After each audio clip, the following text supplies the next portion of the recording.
Across the metallic skies of Andromeda, a rebel learned to dream. The Andromeda Galaxy had never been a gentle place, but in the last century its skies had changed. Once filled with drifting clouds of stardust and wandering moons, they were now threaded with metallic lines. Massive railways of steel and ion energy suspended above planets, connecting worlds under the rule of the Dominion. These metallic skies shined like silver scars across the dark. Most people accepted this life. Most believed rebellion was useless. Most forgot how to dream. But one boy had not. His name was Kael Rinor, and he would one day become the rebel who taught an entire galaxy to dream again. This is his story. Kael lived on Veros 9, a small industrial moon that orbited the cold gas giant Heskor. The moon was covered in dust, cracked soil, and towering extraction machines that clawed minerals from beneath the ground. The Dominion assigned every child a duty, and Kael's duty, since the age of 7, had been to monitor the lower pumps in the mines. He hated it. The pumps were loud, the heat suffocating, and the smell of burning metal lingered in the air. But worst of all was the sky, always dim, always dull, always hidden by a constant cover of machinery. Giant freight carriers passed overhead on metallic rails, casting heavy shadows on the workers below. Kael would sometimes stop in the middle of his shift and stare upward, searching for a single star through the layers of steam and steel. He almost never found one. But he kept searching. That small act was already rebellion in a world where people were supposed to keep their eyes down. One evening, after his shift ended, Kael wandered farther than he ever had before. The workers' quarters were behind him, and the mine vents rumbled in the distance. He climbed a small ridge of broken metal scraps and stopped at the top. There, hidden behind a collapsed tower, he found something surprising, a tiny clearing where the sky was open. Not entirely open, but open enough. The metallic skyway rails curved farther east, leaving a thin patch of darkness visible. And inside that pocket of night, a cluster of stars shimmered faintly. Kael's breath hitched. For a moment he felt weightless. He had spent years staring at a roof of steel. Now, seeing the stars felt like discovering a secret the Dominion did not want him to know. He sat there until his eyes burned. Something awakened inside him, something he didn't have a name for yet. Maybe hope. Maybe longing. Maybe the beginning of a dream. A week later, everything changed. Kael was adjusting the pressure valves in the lower pump shafts when the alarm sirens wailed across the moon. Workers dropped their tools. Supervisors shouted orders. The metallic skies above them trembled with bright flashes. A ship was approaching. But not a Dominion ship. The vessel descended like a dying star. Its hull was scratched, its lights flickering, and smoke trailed behind its engines. People ran for cover, thinking it might explode. Instead, the ship crashed into the outer dunes far from the facility. Kael couldn't stop staring. Something in his chest pulled him toward the wreck, even though the supervisors strictly forbidden anyone from going near the crash. He waited until shift change chaos distracted everyone. Then he ran. He sprinted across the dusty plains, breathing hard, his steps kicking up trails behind him. The closer he got, the more he realized how strange the ship was, sleek, uneven, patched with mismatched plates, and painted with colors he had never seen used on Dominion crafts. Rebel colors. Kael froze. He had heard rumors of rebels, wanderers, fighters, dreamers, but most people dismissed them as myths. The Dominion silenced anyone who spoke about them. But now a rebel ship was right in front of him.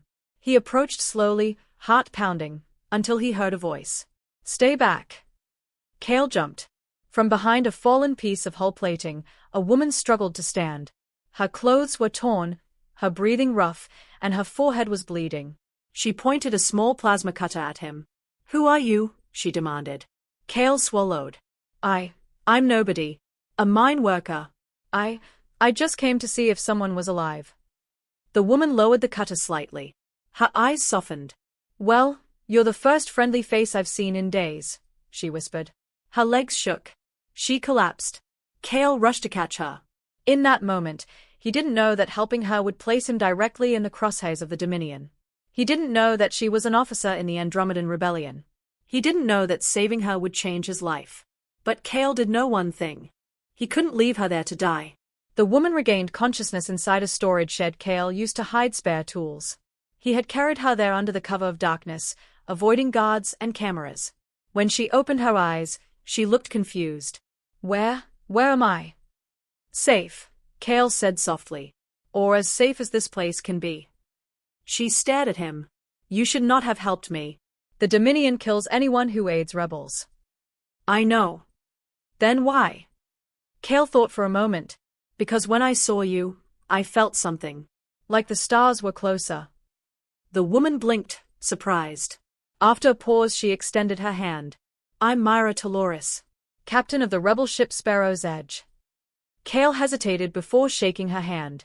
Kael Rinor. Well, Kael, Myra said, struggling to sit up, you've just become part of something much larger than this moon. Kael didn't fully understand what she meant. But he soon would. Myra stayed hidden in the shed for 2 days while Kael brought her food and water. During those visits she told him stories of free-floating cities between stars, of planets where people sang openly, of skies untouched by metal rails. Kael listened like a starving boy being fed his first meal. No one dreams on Veros 9, Kael whispered during one visit. Everyone just works, day after day. I thought that was life. That is survival, Myra corrected. Life is something else entirely. Kael looked down at his hands scarred by machinery. Can someone like me truly live? Myra nodded. Anyone can. But first they must dare to dream. Kael felt something shift inside him, a quiet flame lighting for the first time. He didn't know it yet. But this was the moment the rebellion began for him. The next morning, Kael awoke before the alarms. He lay in his bunk, staring at the ceiling, replaying Myra's words over and over. Dare to dream. He had never thought of dreaming as something a person chooses. On Veros 9, dreams were childish fantasies beaten out of workers long before adulthood. People didn't dream, they obeyed. But Kael didn't want to obey anymore. During his shift, he kept glancing at the clock, waiting for the moment he could sneak away to Myra. When the final bell rang, he rushed through the narrow metal corridors to the hidden shed. Myra was sitting up, examining her half-repaired plasma cutter. You're early, she said. I had to know, Kael replied breathlessly. What happens now? What will you do? Myra set the tool down. I need to reach the rebel outpost on Fora's Ridge. My ship was shot down trying to escape a Dominion blockade. If I don't get there soon, they'll assume I'm dead. Kael frowned. Fora's Ridge? But that's halfway across the mining belts.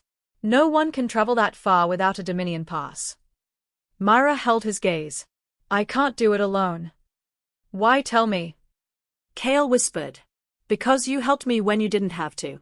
Because you're the only person here who looks at the sky like you want more. And because the Dominion will be searching for me. They'll scan energy signatures, question workers, Titan patrols. Kael stiffened. So you're saying, if I help you, I become a target? Myra nodded. And if I don't help you? They'll find me anyway, she said softly. And when they do, everyone connected to me will be punished. Kael felt a cold wave wash through him. He didn't have a choice, not if he wanted Myra to live, and not if he wanted to protect the people around him. Tell me what to do, he said. Myra's smile was small but filled with gratitude. That's the first step, she whispered. Not obedience. Choice. News spread quickly across Veros 9. A Dominion patrol had found the crashed ship. Kael overheard the guards talking during lunch. They said the wreckage was still smoking. They said scorch marks indicated survivors. They said the Dominion wanted all workers to report suspicious activity. Kael nearly dropped his food. He hurried back to work, but his mind kept racing. How much time did Myra have? Hours? Less? The Dominion never stopped once they committed to a search. After his shift, he rushed to the shed. Myra was sitting with her back against the wall, breathing heavily. They found your ship, Kael said. I know, she whispered. I felt the energy surge when their scanners activated. We have to leave tonight. Kael froze. Tonight? As in, right now? Myra nodded. I can walk again, but not far. We need transport. Kael looked down at his hands. Transport? I can steal a crawler. They keep older ones near the East Depot. It'll be slow, but it can travel across open terrain. Perfect, Myra said. But if you take one, they'll notice. I know, Kael replied. They'll think someone stole it to escape. He hesitated. And they'll punish my section. Myra's eyes softened. Kael, you don't have to risk your life for me. But Kael shook his head. I do. Because you showed me something I haven't felt in years. What? Possibility. The East Depot was poorly guarded. Dominion soldiers rarely bothered watching old machinery. Most of it barely functioned. Kael had learned how to hotwire crawlers as a bored teenager, back when he imagined running away from Veros 9. Now he was actually going to do it. He moved silently across the depot, hiding behind stacked crates until he reached the oldest crawler, a bulky machine painted in dull orange, its sides dented. Perfect. Kael pried open a panel, twisted 2 wires together, and sparks flashed. The crawler hummed to life. He hurried back to the shed. Myra, it's ready. Myra stood, leaning heavily on the wall. Help me. Kael supported her weight as they moved across the barren ground toward the depot. Myra winced with every step. You're hurt worse than you said, Kael whispered. I'm alive, Myra muttered. That's enough. They reached the crawler. Kael helped her inside, then climbed into the driver's seat. You sure about this? Myra asked quietly. Kael nodded. He pressed the throttle. The crawler lurched forward, rolling into the night. They were officially fugitives. The metallic skyways above glowed with pulsing lights as cargo ships passed. Kael kept the crawler low to the ground, weaving through abandoned dig sites and rusted towers. Where is Veros Ridge? He asked. Northwest, Myra replied. Beyond the spiral dunes and the wailing canyons. That's a 2-day journey. For you, Myra said. For the Dominion? 2 hours. Kael swallowed hard. He pushed the crawler faster, the metal frame rattling violently. Myra clung to the side to steady herself. They traveled for hours through the cold night. The sky remained dark, but free of the mining steam clouds. Kael found himself glancing upward, searching for stars again. And he saw them. Not many, but more than on Veros 9. He whispered, they are beautiful. Myra followed his gaze. You've lived under metal your whole life, she said softly. But out here, the galaxy is still alive. Kael felt tears sting his eyes. He didn't want to blink. For the first time, he saw the Andromeda Galaxy as something vast and breathtaking, not just a cage. Just before dawn, Myra suddenly grabbed Kael's arm. Stop. Kael hit the brakes. What is it? Myra pointed upward. 3 Dominion recon drones were sweeping the horizon, their searchlights cutting across the plains. They are scanning for heat signatures, Myra whispered. If they find us. They won't, Kael said quickly. Hold on. He turned sharply, steering the crawler into a deep trench left by old mining blasts. The sides of the trench were tall enough to hide them. Kael shut off the engine. Seconds later, the drones passed overhead, humming like metal insects. The lights swept dangerously close to their hiding spot. Kael held his breath. Myra gripped the plasma cutter, ready for a fight she couldn't win. Then, silence. The drones moved on. Kael exhaled shakily. That was close. Too close, Myra whispered. They won't stop searching. Kael restarted the crawler. Then we won't stop moving. The sun of Veros 9 was weak and distant, but by early morning, its pale light washed over the spiral dunes, a vast desert of swirling, metallic sand. The dunes glimmered like liquid steel, their shapes shifting with the wind. Kael had only heard stories of this place. Miners said the dunes whispered at night, and machines broke down trying to cross them. Myra watched the landscape with narrowed eyes. This place is unstable, she said. Metallic particles in the sand interfere with scanners and engines alike. Kael tightened his grip on the crawler's steering bar. So we'll cross on foot? Not yet, Myra said. The crawler can take us halfway before the sand becomes too dangerous. After that, we walk. Kael swallowed hard at the sight of endless dunes. We'll make it, Myra added, as if sensing his fear. Kael nodded, trying to convince himself. They drove forward, the crawler crunching across the shimmering ground. As the dunes grew taller, the sand seemed to shimmer upward, clinging to the vehicle like magnetic dust. Suddenly, the crawler sputtered. Engines losing stability, Kael said, pounding the controls. That's as far as we go, Myra replied.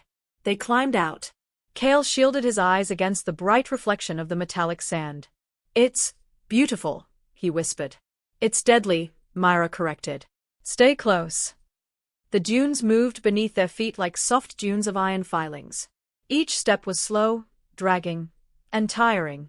Myra leaned heavily on Kael as she walked, leaving deep footprints behind them that filled almost immediately with shifting silver grains. A strange sound drifted through the air. A whisper. Not human. Not mechanical. Something in between. Kael froze. What was that?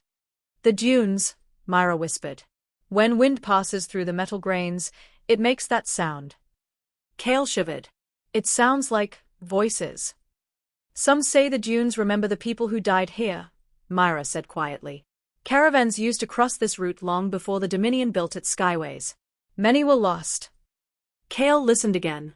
The whispering grew louder as the wind strengthened, swirling the sand around their legs. Does it bother you? Myra asked. Kael shook his head slowly. No. It feels like the galaxy is speaking. Like it's alive. Myra glanced at him with a thoughtful expression. You see beauty where others see danger, she murmured. Kael blushed slightly. I just see what's in front of me. No, Myra said. You see what could be. By midday, a shimmering mist had rolled between the dunes. Tiny metallic particles floated in the air, turning the world silver. Kael coughed. It's like breathing dust. Cover your mouth, Myra instructed. The particles won't kill you, but they can burn your lungs. Kael wrapped a bit of cloth around his face.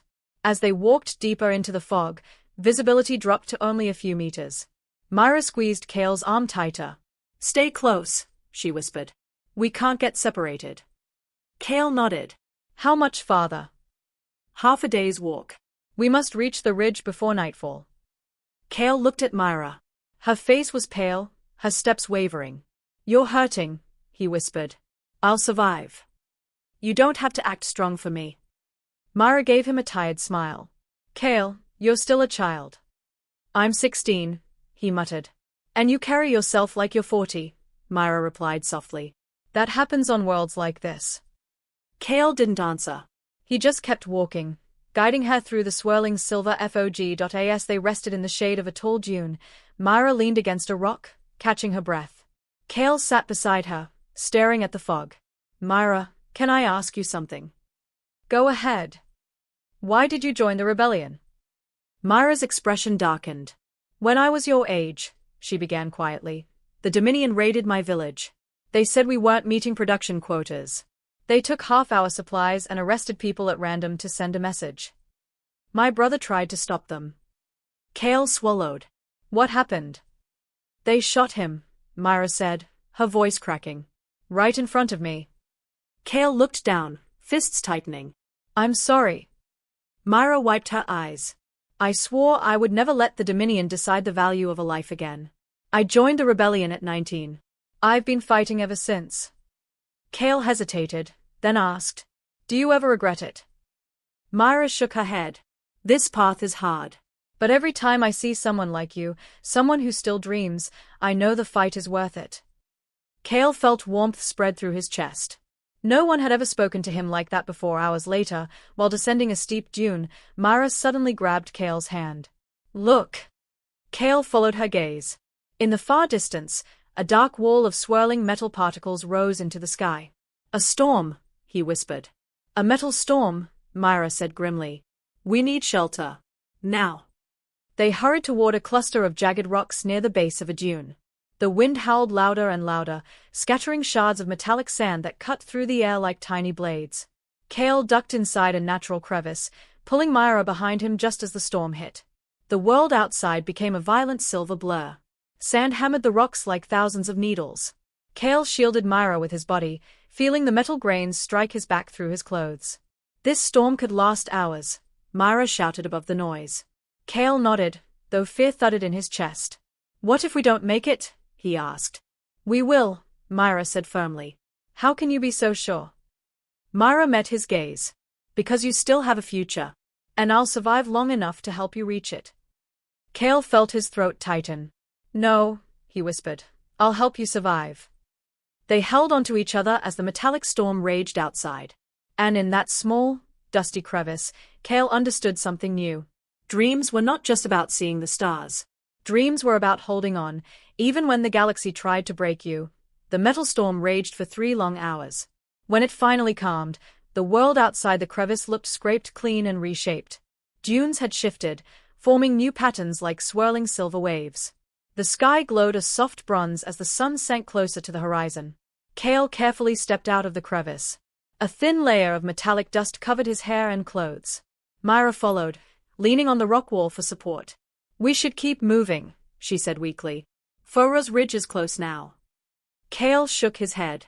"You need rest." "I've rested enough." "You collapsed twice," Kael argued. "If we push too hard, you'll collapse again in the open. And I don't want to lose you." The words slipped out before he could stop them. Myra stared at him, surprised. Kael's cheeks warmed. We need you alive. The rebellion needs you." Myra smiled faintly. "Nice save." But she didn't argue further. "Fine," she said. "A short rest." But only short. They found a more sheltered area between two tall dunes. Kael shared the last of their ration bars while Myra rewrapped the bandage on her side. "How bad is it?" Kael asked. "Bad," she admitted. "But survivable." Kael frowned. "You always say that." "Because it's always true," Myra whispered. He didn't know whether that comforted him or scared him. As dusk settled, Kael used a small spark stone to ignite a pile of shredded metallic fibers, one of the only materials that could burn in the dune fields. The fire glowed with a blue tint, reflecting off their faces. For the first time since they'd met, there was silence. Not dangerous silence. Not fearful silence. Just peace. Kael watched the tiny flames dance. "Myra," he said quietly, "do you ever think about life after the rebellion?" Myra blinked. "After?" "Yes. After the war. After the Dominion falls." He hesitated. "What would you do?" She stared at the fire for a long moment. "I don't know," she finally said. "I've never imagined living that long." Kael's heart twisted. "But you must want something," he insisted. "A place to live? A person to return to? Something you dream about?" Myra smiled sadly. "When I was young, before the Dominion came, I used to dream of building a sky garden. My mother loved flowers. She wanted a place where plants could grow freely in the open air." "A sky garden," Kael repeated. "That sounds peaceful." "That's why I never let myself imagine it," Myra said. "Peace feels too far away." Kael poked at the fire with a stick. "Maybe it won't always be." Myra glanced at him. "And you? What do you dream of, Kael?" He hesitated. "I don't know. I never let myself dream. It felt pointless. But now?" Kael swallowed. "Now I dream of seeing the galaxy. Real skies. Real stars. Not the metal scars the Dominion built." "That's a beautiful dream," Myra whispered. Kael shook his head. "It's small. Yours is better." "Kael," Myra said gently, "no dream is small. Dreams are seeds. They grow into things we can't imagine." The fire flickered between them. A warmth spread through Kael's chest, one that had nothing to do with the flames. They slept in shifts. Kael dozed lightly while Myra kept watch. When she shook him awake for his turn, he noticed her hands trembling. "You didn't sleep," Kael said. Myra tried to stand but winced sharply. "You're wound," Kael whispered. He guided her gently back to the ground. "Why didn't you rest?" "I had a nightmare," she admitted quietly. "I dreamt of the raid on my village. I saw my brother again." Kael knelt beside her. "You don't have to carry that alone," he said softly. Myra's eyes shimmered in the faint blue firelight. "No one has said that to me in years." Kael reached out, hesitant, unsure, and placed his hand over hers. Myra's fingers tightened around his. They stayed like that for a long moment. Two rebels. Two broken souls. Finding comfort beneath metallic skies. By morning, Myra's strength had returned enough that she insisted they continue. The dunes gradually flattened, giving way to rocky terrain. Sharp metallic stones jutted out of the ground, and the air smelled faintly of sulfur. Kael pointed ahead. "There. That must be the start of the ridge." Fora's Ridge rose like a jagged scar on the horizon. Its cliffs were dark gray, almost black, and steep enough to discourage most travelers. "What's at the top?" Kael asked. "A rebel outpost built into the stone," Myra said. "Hidden from Dominion scans." Kael nodded, feeling relief. "We're close," he whispered. "Yes," Myra replied. "But the most dangerous part is ahead." Kael frowned. Why? Myra scanned the sky. Because the Dominion knows the terrain too. They expect rebels to hide here. As if summoned by her words, a sharp whirring sound echoed across the valley. Kael's heart sank. Drones, he whispered. Myra nodded. Not just drones, she said grimly. Sentinels. High above them, dark metallic shapes glided through the sky, faster, larger, and deadlier than ordinary recon drones. Kael's pulse quickened. They are searching the ridge. Then we must move, Myra said. Before they spot us. They sprinted toward the ridge, Myra stumbling but refusing to slow down. Kael supported her as much as he could, but the rocky terrain made it difficult. Sharp stones dug into their boots. Suddenly, a spotlight swept the ground behind them. They found us. Kael shouted. Run! Myra yelled. A sentinel descended, its wings unfolding like razor blades. A beam of red light grazed the ground near their feet, sending metallic dust flying. Kael stumbled, pulling Myra with him behind a slab of rock. Kael! Myra cried, gripping his arm. We can't stay here. I know, he gasped. But we need a plan. Myra gritted her teeth. Do you trust me? Kael stared at her, breathless. With my life. Then follow me. Myra activated her plasma cutter, its blade flickered weakly, but it was still sharp enough. With determination burning in her eyes, she climbed the rocky slope toward a narrow ledge. Kael followed, heart pounding violently. The sentinel swooped around, preparing another strike. Myra yelled over the roaring wind. There's a tunnel entrance on the ridge. Just a few more meters. Kael forced himself to climb faster. The sentinel fired again. The ground exploded behind them, sending Kael sprawling forward. His hands scraped against the rough stone. Kael!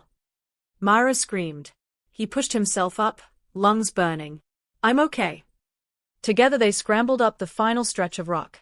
And there, hidden behind a tall column of stone, Kael saw it. A dark opening carved into the ridge wall. The outpost tunnel. Myra shouted.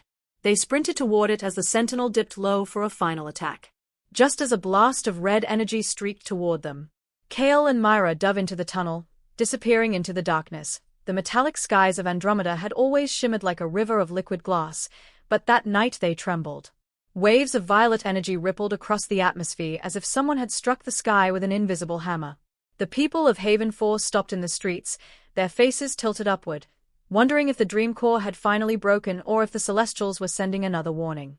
But to Kael, Lyra, and Grant, all hidden deep within their underground makeshift base, those trembling skies meant something else entirely. It meant the rebellion had finally awakened the sleeping giant. The base buzzed like a hive. Screens hummed. Voices overlapped. Tools clattered. For the first time in years, the rebels worked with urgency, not despair.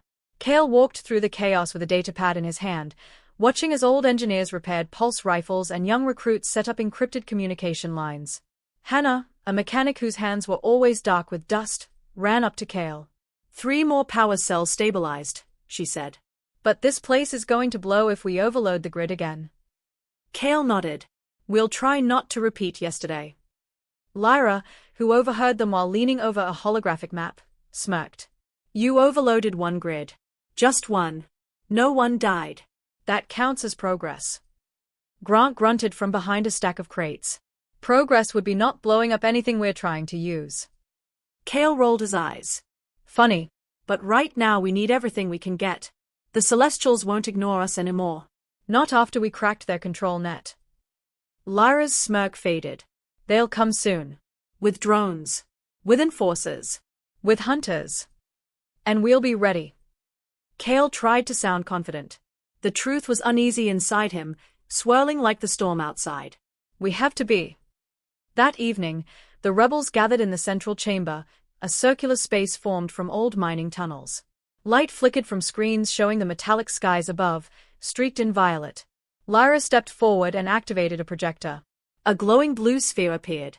Everyone sucked in a breath. The sphere pulsed like a living heart. Lyra whispered. We retrieved this from the celestial archives you broke into, Kael. It contains coordinates. Coordinates to what? Someone asked. To the core node, Lyra said. the central brain that fuels the dream core and controls half the surveillance systems across Andromeda. If we destroy it, the Celestials lose their eyes and half their power. Silence. Shock. Fear. Hope. Grant leaned on a railing and asked the question everyone was afraid to say. You're proposing we do what no one has ever done, break into the heart of celestial territory. Lyra nodded. Yes.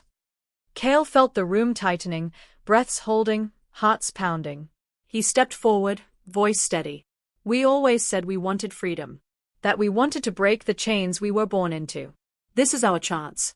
The Celestials made us believe we could not dream. But Andromeda is waking up. And if they're afraid, good. Lyra's eyes found his. They shone with something like admiration. Kael is right, she said. We've been running for years. It's time we make them run. The room erupted, not with panic, but with determination. A spark had become a flame later, while the others slept or pretended to. Kael stood outside the bunker's hidden entrance. The metallic sky shimmered overhead like sheets of liquid steel. The wind carried dust from the abandoned mining field, dancing around him like swirling ghosts. Lyra approached quietly. You're awake, she said softly. So are you. She stood beside him, arms crossed, eyes on the sky. It's strange, she said. All my life, I thought the Celestials were invincible. That they were too powerful to challenge. And yet, here we are, planning the impossible. Kael smiled faintly. You never struck me as someone who accepted the world the way it was. Lyra turned toward him, studying his face. And you never struck me as someone who believed in hope. Kael's breath caught. I didn't, he admitted. Not before I met you. The wind stilled, as if listening. Lyra took a small step closer. You made me believe, she whispered. Believe that people like us, broken, hunted, forgotten, could still change something. Kael felt something warm spreading through him, something he hadn't felt since childhood. Then let's survive tomorrow, he said softly. Let's finish this. And then, let's find out what dreaming feels like. Lyra's smile was the first real one he had ever seen from her. Deal. The sky exploded at dawn. Not with light, but with metal. Celestial hunter drones descended in thousands, like swarms of mechanical locusts. Their wings cut through the air with razor precision, and their red sensors scanned the desert in sweeping circles. Hannah shouted over the alarms. They found us. They're covering the whole sector. Lyra grabbed her gear. Everyone to positions. Kael sprinted through the base with Grant at his side. How did they locate us so fast? Kael yelled. Grant shoved a pulse rifle into his hands. They must have traced the archive breach. Or maybe they smelled your bad luck. Not the time. The walls shook as the first wave of drone fire struck the surface above. Dust fell from the ceiling. Pipes rattled. Rebels yelled orders. The base trembled like a beast under attack. Lyra appeared at the top of the stairs. They are deploying ground units. Heavy ones. Kael's blood turned cold. Enforcer mechs. 7 meters tall. Armored. Fast. Designed to hunt rebels. Grant, Kael shouted. Activate the shield array. On it. The ground cracked above them as the first mech landed with a thunderous crash. Its heavy steps echoed through the mining tunnels like death's heartbeat. Lyra pulled Kael behind cover as the ceiling burst open, metal fragments showering over them. A towering enforcer dropped in, its red eyes glowing with lethal intelligence. Unauthorized life signatures detected.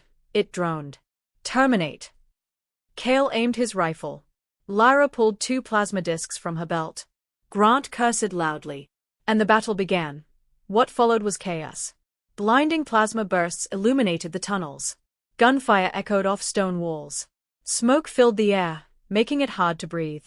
The enforcer mechs smashed through barricades with terrifying ease, their metallic fists crushing anything in their way. Kael slid under a falling beam, firing upward into a mecha's chest. Lyra, now! She leaped onto the mecha's back, planting a disc. Get down! Kael dove as the disc detonated, ripping through the mech in a rain of molten metal. Grant hauled Kael to his feet. You're welcome. Kael grinned despite the chaos. Grant, remind me to patch you up if we survive. No promises. Explosions boomed as more mechs forced their way in. Rebels shouted, some in fear, some in rage. Hannah dragged injured fighters to the med bay as sparks rained around her. Lyra sprinted toward Kael, breathless. We can't hold them much longer. The shield array is failing. Kael shouted over the roaring tunnels. We need to trigger the collapse. Grant froze. The collapse? That will bury the whole base. It's the only way to stop them. Kael yelled.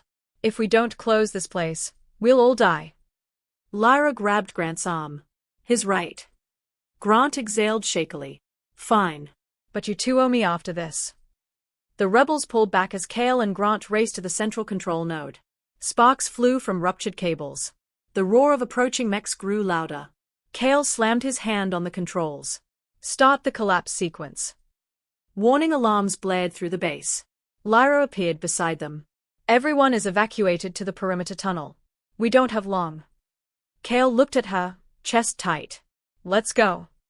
They sprinted through the collapsing tunnels, dodging falling debris. The ceiling cracked like fractured bone. Stone and metal rained down. A mech lunged from behind them. Grant spun, firing wildly. Go. I'll hold it. Grant, don't. Kael shouted. Now. Kael grabbed Lyra's hand, pulling her forward. She hesitated, torn between saving a comrade and obeying the call of survival. With a final look back, they ran. Behind them, Grant's battle cry echoed through the collapsing world.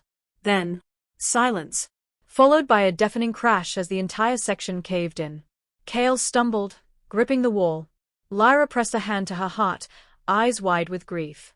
But there was no time to mourn. The tunnel ahead lit up with daylight. They had made it.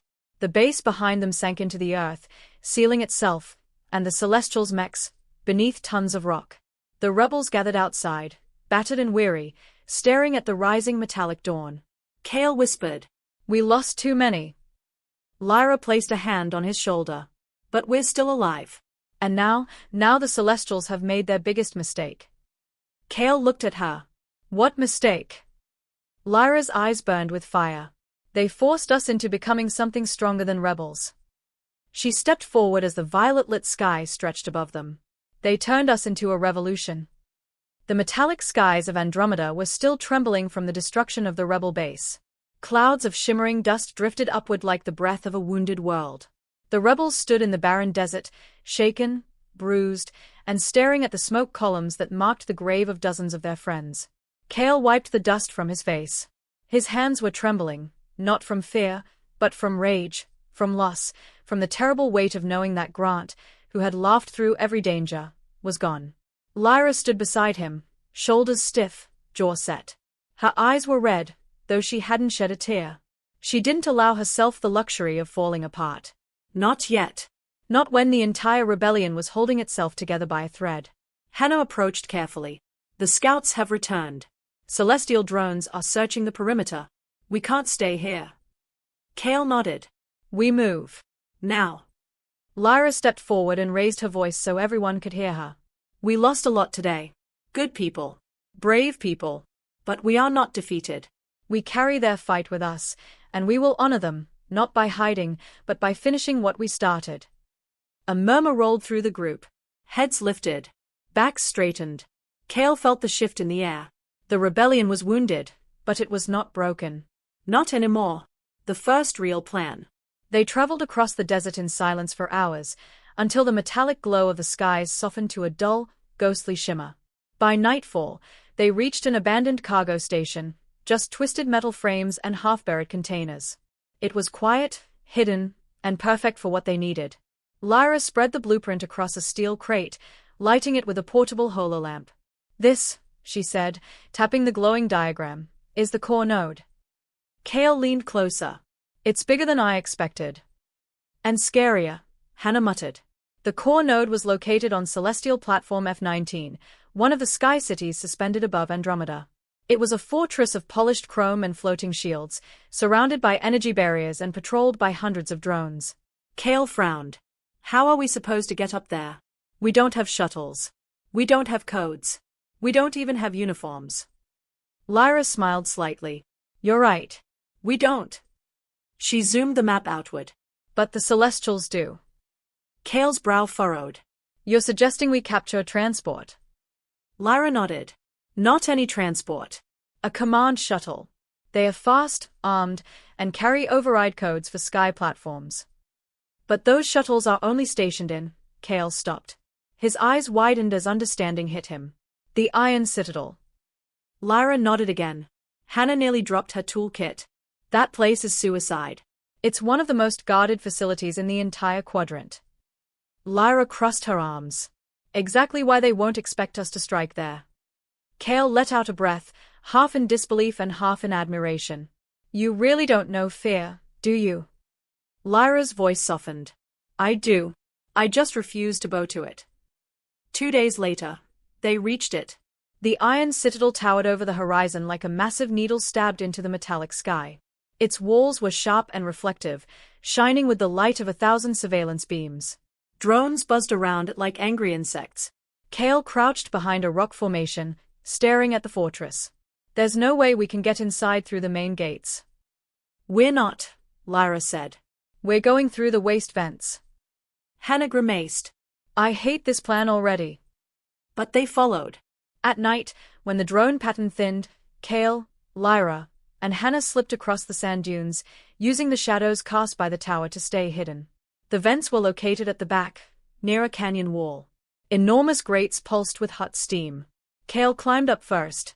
It's hot, but manageable. We can fit through. Lyra climbed after him, then Hannah. Inside the vent, they crawled through the narrow passage, barely able to breathe. The air smelled like melted metal and chemicals. Steam hissed past their faces. At one point, the entire vent shook as machinery roared above them. But they kept moving, until Kael whispered, there. Light ahead. The vent opened into a maintenance bay. Quiet. Empty. Perfect. They dropped down silently. Hannah scanned the area. No drones nearby. We're good. Kael peeked through a window into the main hangar, and his heart skipped a beat. There it was. A sleek, black celestial command shuttle. Compact, fast, plated with rippling metallic armor. Its engines glowed faintly, humming like a mechanical heartbeat. Lyra whispered, That's our ride. Lyra hacked the outer security panel while Kael and Hannah kept lookout. Sparks flickered from under her fingers. Almost. A low beep. The door slid open. Kael stepped inside the shuttle. It smelled like ozone and cold air. The cockpit was minimalistic, all glowing blue symbols and curved metal surfaces. Lyra slipped into the pilot seat. I can fly it, she said, brushing her fingers across the controls. But once we lift off, we'll trigger an alarm. Kael strapped himself in. Then we fly fast. Hannah sealed the door behind them. Lyra pressed the ignition. The shuttle hummed. Then roared. Lights flashed across the hangar. Sirens blared. Kael shouted, They know. Drones swarmed from above like a cloud of metallic hornets. Lyra yanked the controls. Hold on. The shuttle blasted upward, smashing through the hangar shield. Drones fired. Explosions blossomed in the air around them. The wind shrieked. Alarms wailed. Kael braced himself as the shuttle shot toward the metallic sky like a streak of lightning. Hannah screamed from behind them. I did not sign up for this. Lyra gritted her teeth as the shuttle jolted violently. You kind of did. Drones chased them relentlessly. One clipped their wing, sending sparks flying. Kael turned to Lyra. We can't outrun them. We don't need to outrun them, Lyra said. We just need to reach the sky platform. The shuttle rocketed upward until the world below vanished beneath clouds of silver dust. Lyra slammed a code into the dashboard. A massive circular platform emerged from the clouds, a floating fortress of chrome and light. Kael whispered in awe. The core node. The platform's docking bay opened. Lyra hit the thrusters. We're going in. The shuttle landed hard. The rebels stumbled out, coughing from smoke and adrenaline. Kael looked around. The platform was silent. Too silent. The air felt thin. The metallic floor vibrated under their feet. Hannah pointed ahead, voice trembling. There.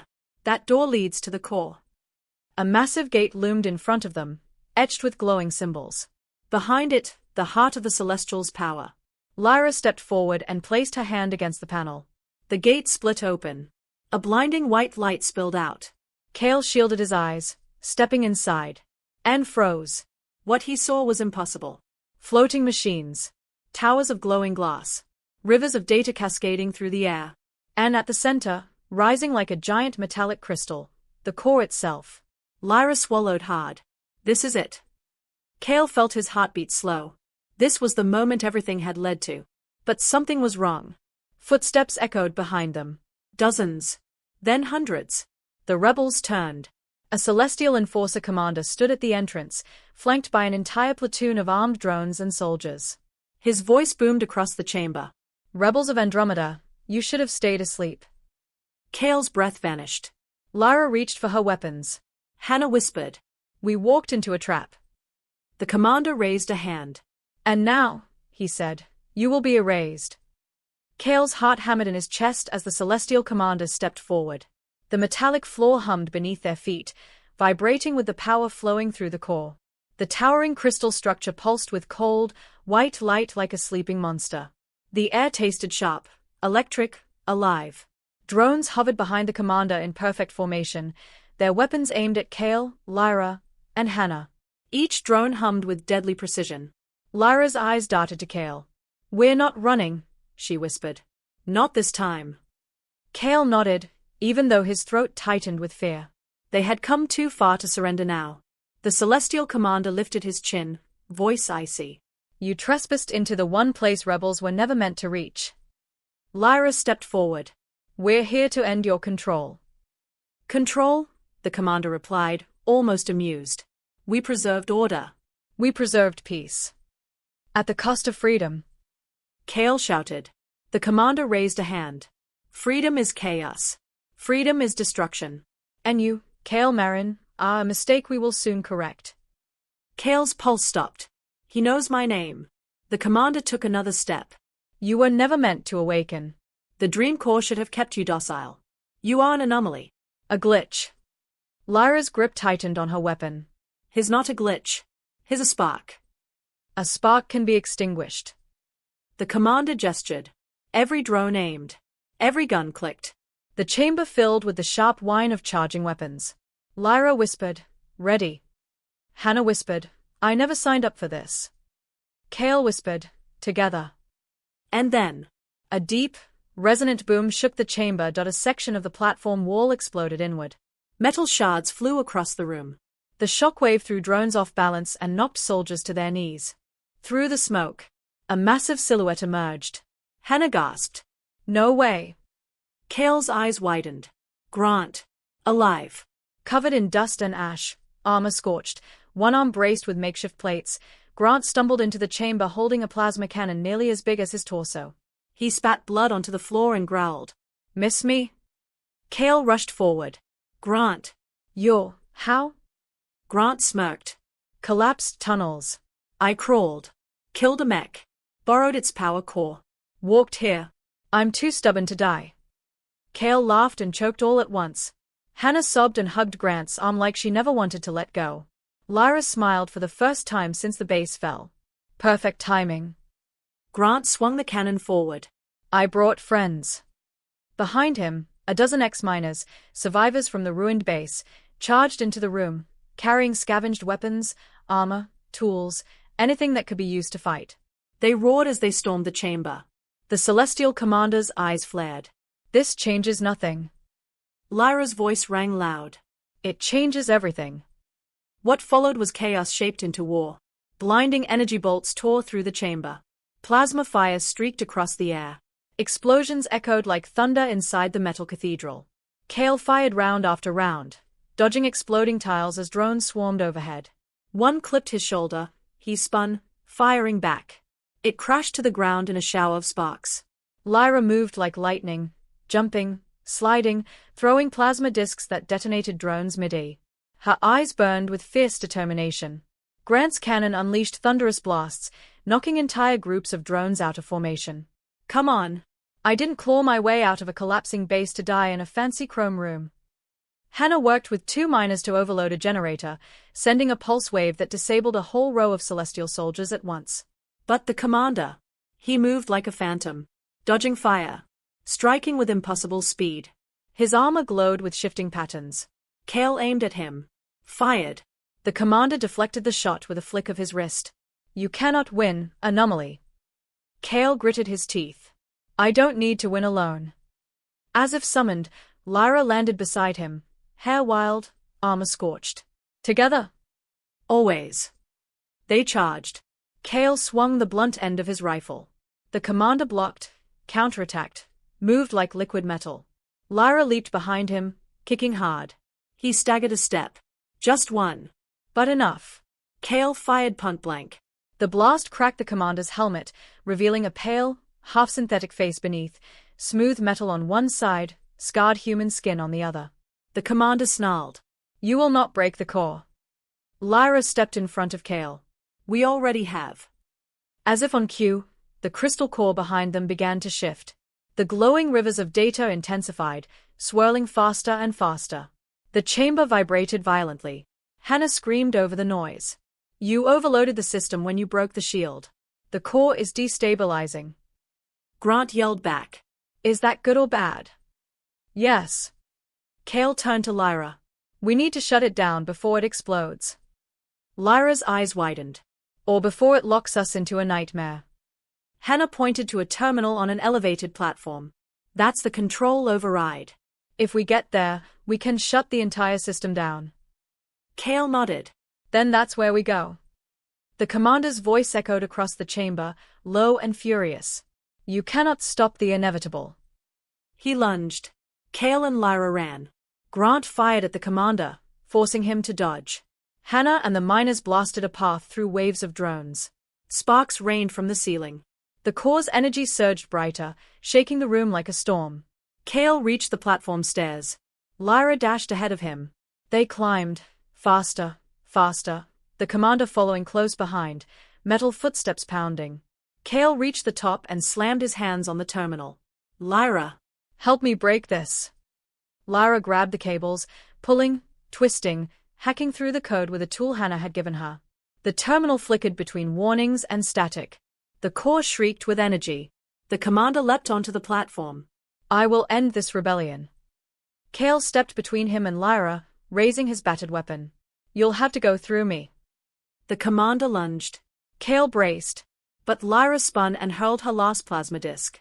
It hit the platform railing behind the commander. Exploded. And the shockwave knocked the commander off balance. The commander fell backward. Down. Into the core. There was a blinding flash. A scream made of static. Then silence. Lyra ripped the final cable free. Kael slammed the terminal override. The core's light flickered. Dimmed. Cracked. The crystal heart split in two with a thunderous roar. A wave of energy blasted outward, sweeping across the room like a shock of warm wind. Drones fell lifeless to the floor. Screens shattered. The metallic walls groaned. Then, everything went still. The core was dead. For the first time in Andromeda's history. Silence.